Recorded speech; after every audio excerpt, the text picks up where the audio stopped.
Saline, একটু শান্ত হও, আমার কথা শোনো। আচ্ছা দেখো, দেমির স্যারকে এখান থেকে বের করার জন্য প্ল্যানটা তুমি নিজেই করেছিলে সেলিন, তাই না? কিন্তু কয়েক সপ্তাহ ধরে তুমি সব ক্যান্সেল করছো। কেউ তোমার কোনো কথা শুনছে না, কেন বলো তো? কারণ ওরা কিছুই জানে না। আর যদি জানতে পারে। কি জানবে সবাই? তুমি চাও না দেমির স্যার এখান থেকে চলে যাক? ছাড়ো, ও চলে যেতে চাইলে যাবে। ও প্যারিসে গেলেও আমার কিছু যায় আসে না।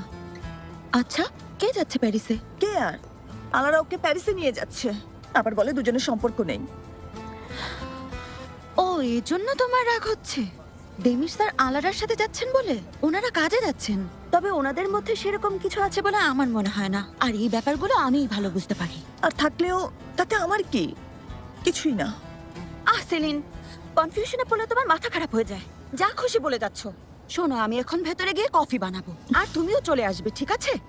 একটু জোরে জোরে শ্বাস নাও, দেখবে অনেক ভালো লাগছে। এই যে এভাবে, ঠিক আছে? শুরু করো।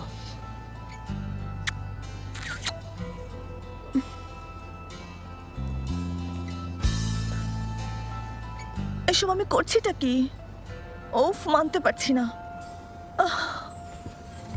কাজে গতি বাড়ানোর ব্যাপারটা আলাদার জন্যও ভালো। অনেকদিন ধরে ওকে কোনো কাজে এতটা মনোযোগী হতে দেখিনি।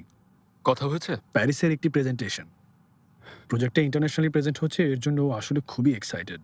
হ্যাঁ, প্যারিসের প্রেজেন্টেশনটা আর্তুমিমের জন্য অনেক সম্মান বয়ে আনবে। আপনি তো জানেনই, আমি আসার আগে এই কোম্পানিটা দেউলিয়া হওয়ার পথে ছিল। পুরো ইন্ডাস্ট্রি ঠিক এটাই ভেবেছিল।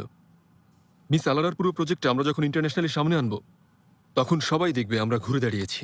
এটা দুই পক্ষের জন্যই বড় জয়। আসলে একজন বাবা হিসেবেও এটা আমার জন্য অনেক গর্বের। আমি খুবই খুশি যে আলারা এই ধরনের কাজে অনেক বেশি উৎসাহী। এমনকি ও এখন আমার কোম্পানির হেড হতেও আগ্রহ দেখাচ্ছে। এর সবই হয়েছে আপনার জন্য। আমি তো কিছুই করিনি। আলারাকে আপনি যেভাবে বুঝেছেন, এভাবে কেউ ওকে বোঝেনি।